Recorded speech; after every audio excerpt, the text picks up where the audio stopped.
Alright, so in today's video we're taking a look at this new HD FPV system by Hawkeye FPV. Now, I'm sure most of you guys know who Hawkeye FPV is, but for those of you that don't, it's a company which has been knocking around for a fair few years now. They're most famous for making like FPV monitors, but they also make a whole load of cameras, such as this one here. This is the Hawkeye FPV 2, little HD action camera for sticking on drones. Yeah, they're a pretty good company. I've owned quite a lot of their products over the years, and they've all been, pretty good. And yeah, they now brought out their first attempt at making a HD FPV system to kind of rival likes of Walksnail and DJI and various of the others. Now just to cover the absolute basics, so this is a HD FPV system. It shoots 720p 60 frames per second, so that is technically HD, but it's not 1080p. And it's got a latency they're claiming of 35 milliseconds, which is it's okay. And they're also claiming the system should be good with stock antennas for a range of up to 10 kilometers, which it's pretty decent. These are pretty decent specs if they perform as expected. So anyway, let's crack on with the unboxing. So if you buy the Hawkeye HD FPV system kit, you get two things. You get one box here with the goggles and another one here with the air unit. Hawkeye, they make very good products. Like I said, I've owned many of them over the years. They've all been very good. But one thing that I will say is that their boxes on their products, they are always a little bit, shall we say, basic. It's quite a cheap feeling box here. It's quite flimsy. But ultimately, it doesn't really matter. It's what's inside that counts. So let's pull out the sleeve. I should mention I have already opened these and had a look, but we're just going to go through the unboxing experience again together. So inside you get this little foam insert, same as you'd get with like Walksnail or DJI. And the first thing you see is a little bag here. This just has the wiring loom for connecting the air unit to your flight controller. We've then got two antennas, and these are left-hand circularly polarized lollipop antennas. Interestingly, they've got SMA connectors on. That is a little bit unusual because just about every other company that makes HD FPV systems use UFL connectors, but Hawkeye's gone for SMA. And then the other thing in the box, obviously, is the main event. This is the air unit, the camera, and obviously the video transmitter. Now the camera is very small. It's a little 14mm camera, and the cable needs to be facing downwards for the camera to be the right way up. Not much to say about it, just a very, very small little camera. And then here is the air unit. And I think it's about a 32mm by 32mm square air unit. It does have mounting holes, and these are 25mm apart mounting holes there. And there's also some other ones inside, and these are 20mm apart there. So a couple of different options for mounting. Just looking around the unit, obviously the first thing you notice is a nice big fan on top. That's always a good thing, helps keep the unit cool because these things do get very hot. And then on this side, there's just a plug for connecting the fan, delivering it with power. On the back, we've got the two antenna cables. It's interesting that you've actually got these pigtail cables with SMA connectors for connecting the antennas. It's not normally how it tends to be done. Normally the antenna has a wire coming out that connects directly to the air unit, but Hawkeye's done it different. So you've got these little pigtails, and these do connect with UFL connectors. So if you wanted to replace this with a more standard type of antenna with UFLs, you could just get rid of these pigtails and not use these antennas. You could use some different ones. But yeah, you've got two UFL connectors, pigtails there. And then down here, we've then got two ports. So the one on the right here, this is the one that you connect that wiring loom to and connect to your flight controller. I don't know what this other port's for, and the documentation doesn't explain it anywhere. And then just tucked in the corner there is a little button, and that is the bind button that you need to press to connect this to the goggles. On the other side, there's then another little connector, and again, the manual doesn't explain what that's for. And then on the front here, we've then just got the MIPI cable, which connects to the camera. There's no SD card slot on here, or USB port. And as far as I know, you can't record footage directly onto this air unit like you can with, say, Walksnail or DJI. The only way you can record footage is on the DVR on the goggles, which isn't great, but fair enough. So that's the air unit and everything you get in the box. Let's now have a look at the goggles. Now the box in this is a little bit nicer. It's a sort of a thicker, more durable cardboard, but you know, as you open it, you'll see it's still, the packaging is still a little bit on the cheap side. The first thing you see is this little QR code here. The manual you need for the air unit and the goggles is found by scanning this QR code here, so that's how you get that. In the box, we've then obviously got the goggles, pull them out and put them to one side. We've then got this plastic sleeve thing here. Like I said, it's a bit sort of cheap feeling. And then there's various bits underneath that. So we've got obviously the head strap. It's an adjustable head strap with Velcro on it. Again, no branding anywhere. It doesn't say Hawkeye on any of these components, which I find a little bit weird. We've then got two more of these left-hand circularly polarized lollipop antennas, again with SMA connectors. That's not unusual on the goggle side though. You know, it's standard to have antennas connected to your goggles by SMA. We've then also got a standard power cable, XD60 to like a barrel connector, and I'm pretty sure it said that these run from 2S to 4S. If I'm wrong about that, I'll put it on the bottom of the screen. But yeah, fairly standard sort of like connector and sort of voltage range for a pair of FPV goggles. And then the last thing you get in the box, it's actually quite nice they provide this.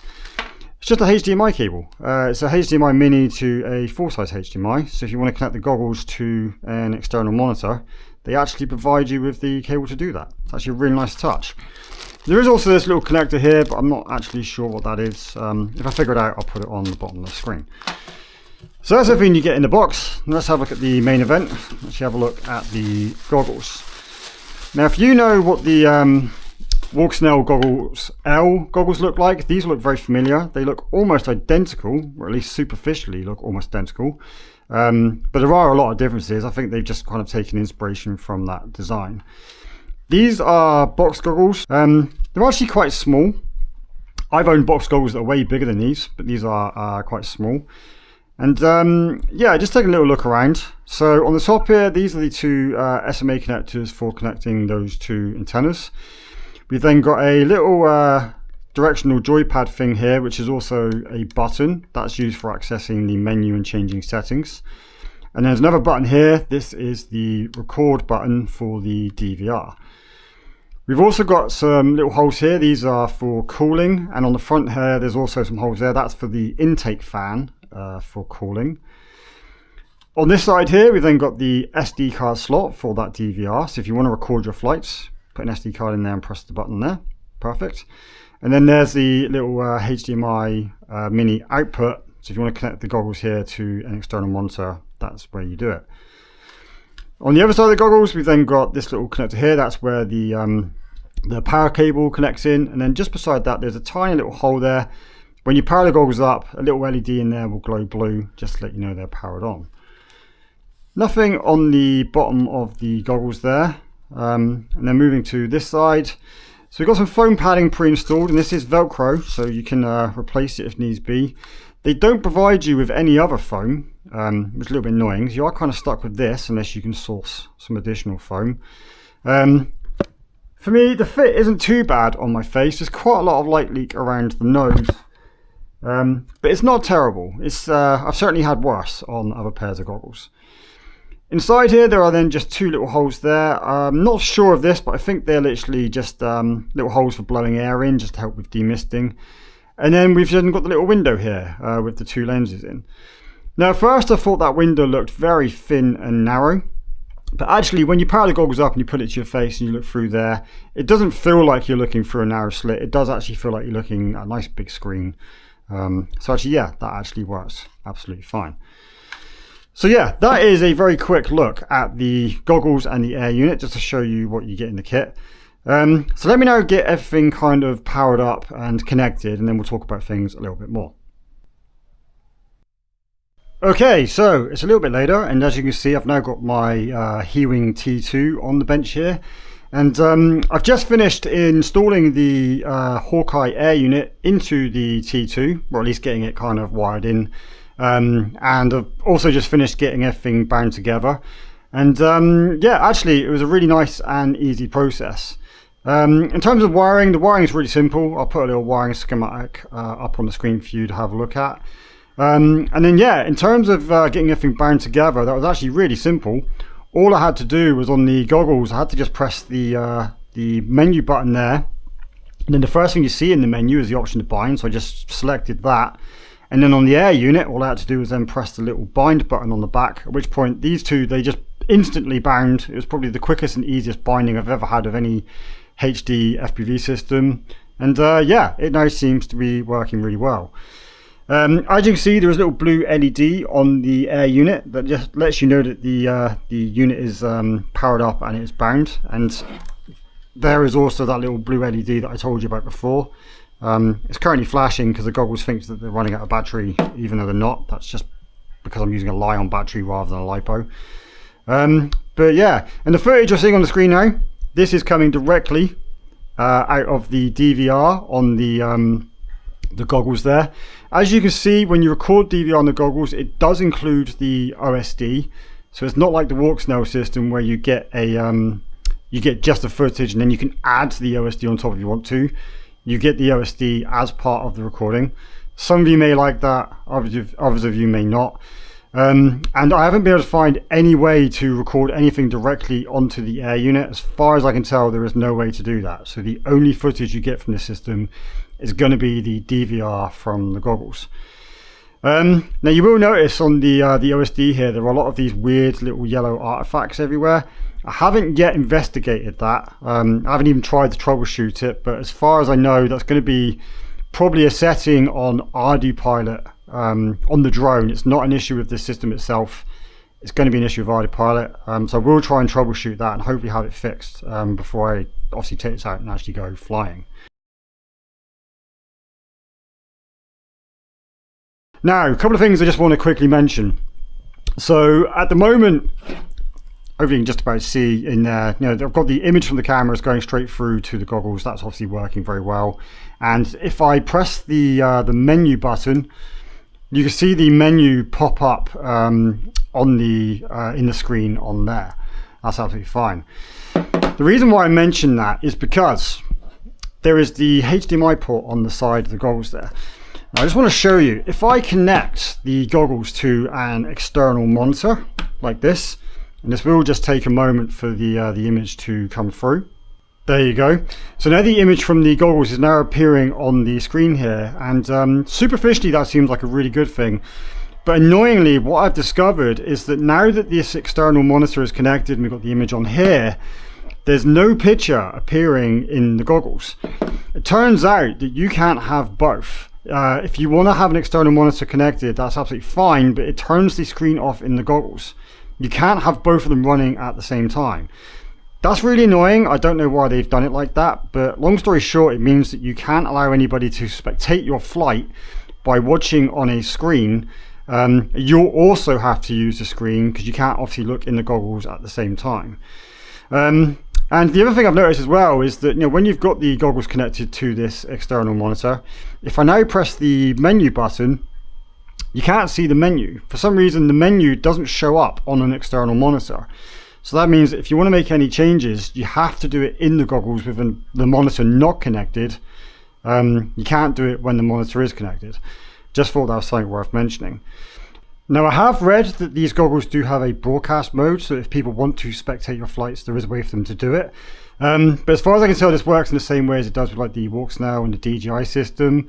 Basically, when you turn broadcast mode on, other people can spectate your flights, but only if they've got a identical pair of goggles. It has to be another pair of Hawkeye goggles. You won't be able to do it with just like any pair of goggles or with like a screen like this. Has to be a Hawkeye pair of goggles. But anyway, that's enough of me rambling. Let's now get this actually installed in the nose of the aircraft and get this all assembled properly. And yeah, then we'll take this out and actually do a flight and actually see how well this system actually works in the air.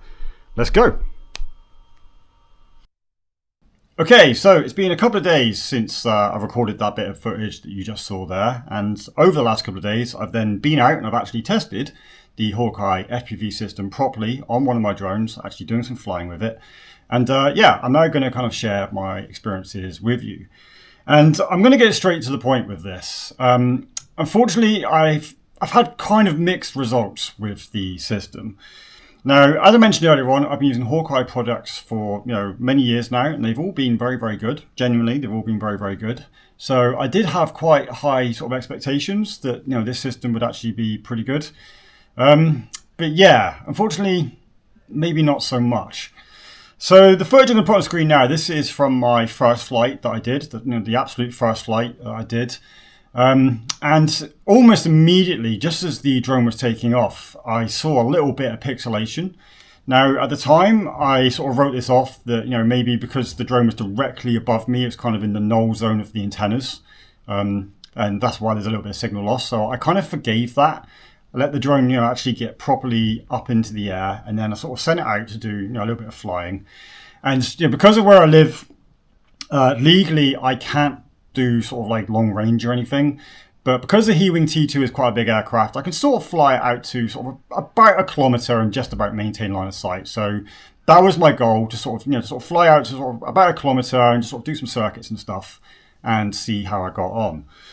But unfortunately, even getting to 1 kilometer actually proved to be quite tricky. I was actually finding that I was getting, image pixelation and distortion happening, on some occasions within about 200 to 300 meters. I was really struggling to do any kind of range at all, without the image degrading. Now, the antenna placement on my Hewing T2, I think it's optimal. I mean, I've used my Hewing T2 for testing a whole load of different FPV equipment over the years. The T2 is designed to have its camera and its antennas installed in the nose. That's how I've always done it, and it's always worked fine with other systems.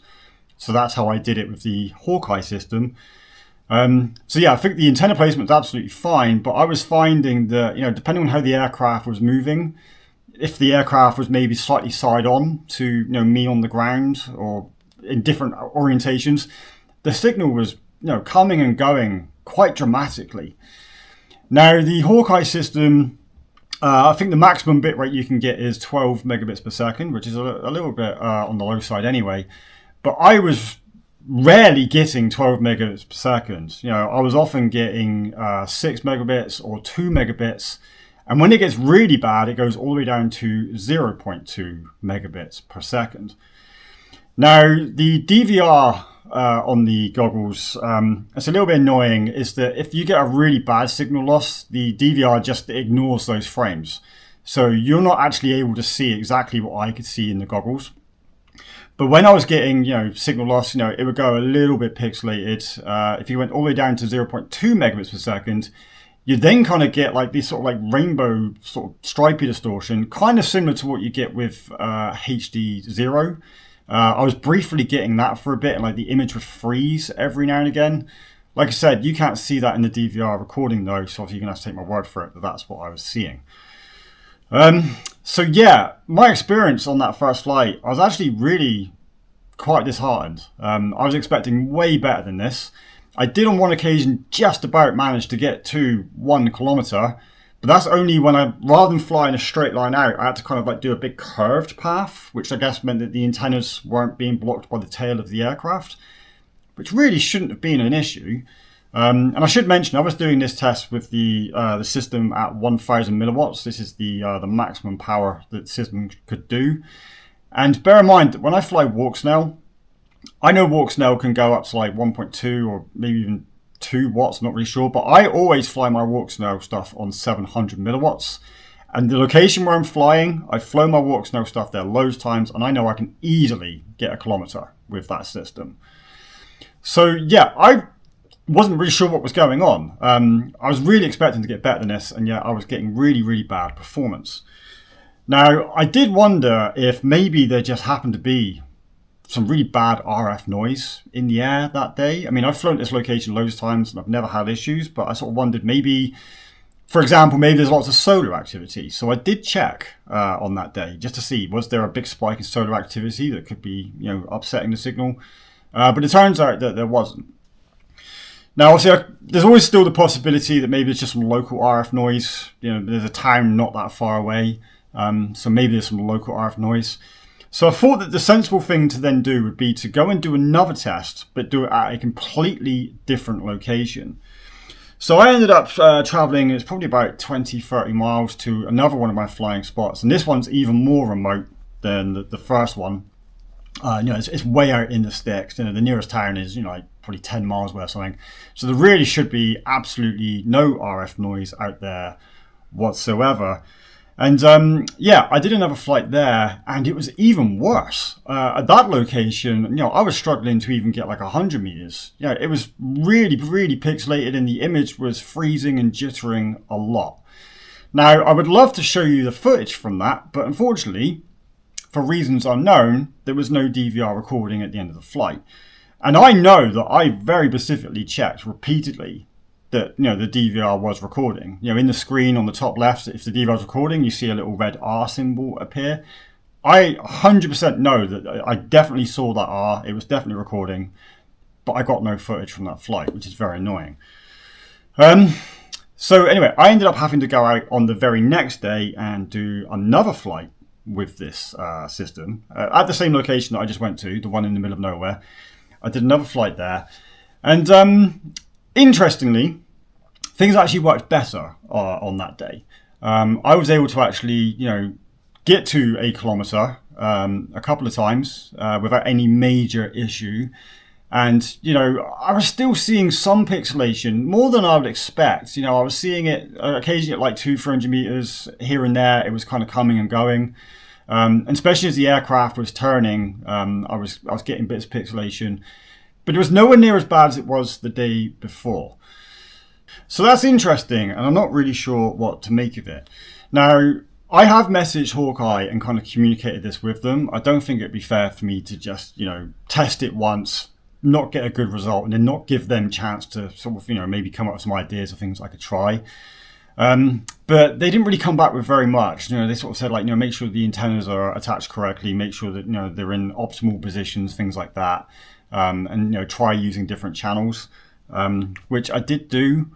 But ultimately, they didn't really seem to have any obvious sort of explanation as to why I was struggling with this. And, you know, they're very adamant that their system should be able to work really, really well. I mean, I think he literally said to me that, you know, with the stock antennas, they can easily do 5K. I think they're claiming the whole system can do 10K. So, yeah, I'm not really sure what to make of this. I don't know whether maybe I've just got faulty hardware. Maybe it got damaged in transit or something. I'm not seeing any, you know, obvious signs of that. But certainly from the testing that I've done, so I've done 3 flights. Obviously the 2 you've seen in the one that I couldn't show you because the DVR didn't work. I've done 3 flights, and obviously I've done a little bit of testing at home here. And I'm just getting very, very intermittent results. 1 minute it seems to work fine, then in the next, for no obvious reason, it's really glitchy, and it's just not performing very, very well. So yeah, and obviously if you couple that with the fact that, you know, I'm having weird issues with the DVR. I've tested this. Sometimes it records, other times it doesn't. It says it's recording, but like I say, sometimes there's nothing on the SD card at the end. So that's not great. And then obviously the OSD isn't working with Ardu Pilot. Now I know obviously they can fix that. They said that they will look into it. That will just be a firmware update. But I think ultimately the impression that I've got from this system, and kind of my conclusion for this, is that they're very much on the right track. You know, they've put in, you know, the groundwork for this system, and I think that it just needs some polishing and some refining, and some more features needed to be added. I don't think that this is a lost cause, you know, not by any means. I mean, I was an early adopter of the WalkSnail system back like 3 or 4 years ago when it first came out. And I remember that system was really buggy at the very beginning as well. But WalkSnail listens to, you know, feedback from, you know, their customers, and they continue to work and refine it. And they now have a system which works very, very well. So I suspect that Hawkeye is basically now just going to be on the same kind of path. I think what they've got, it's not quite there yet, but with a little bit more of refining, I think, you know, I reckon they'll be able to nail it. Now, obviously, if you are interested in this system, don't just watch my review. Go watch reviews by other YouTubers that have got this kit and see what their kind of experiences is with it. Because as I said, there is a possibility that maybe mine is just faulty. You know, it's the reviewer's curse, as Bruce used to call it. It may be that mine just isn't working the way it should. And maybe everyone else is working really, really well. So yeah, definitely go do your research and, you know, see how other people are getting on with it. But yeah, for me personally, I've got to be honest with you. You know, I always want to be an honest reviewer. I don't ever want to be one of those YouTubers that just says like, oh, this product I got sent for free is great just because it was sent for free. No, I always want to give you guys honest information. And the honest information I can give you here is that my experience just hasn't been great. certainly the system just doesn't seem to be working the way that it's advertised. Now, I am going to still keep tinkering with this system. There's a possibility that, maybe just the antennas on the system aren't very good. And, actually if I put on my own antennas, it may work better. So I am going to try that. And also I should point out that when Hawkeye sent me this system, they did also send me these giant patch antennas. These are the antennas that they use, which has allowed them to take their system to, I think it's like 30 kilometers or something. I haven't yet had a chance to try them, but I will do. And, you never know. Maybe those antennas will, massively improve things. Who knows? So yeah, I am going to do some more tinkering with this. And, there is potentially going to be a part 2 to this. And certainly if Hawkeye send out like some firmware updates and, it improves things in time, I will let you guys know. And if this system does get better, I will let you know.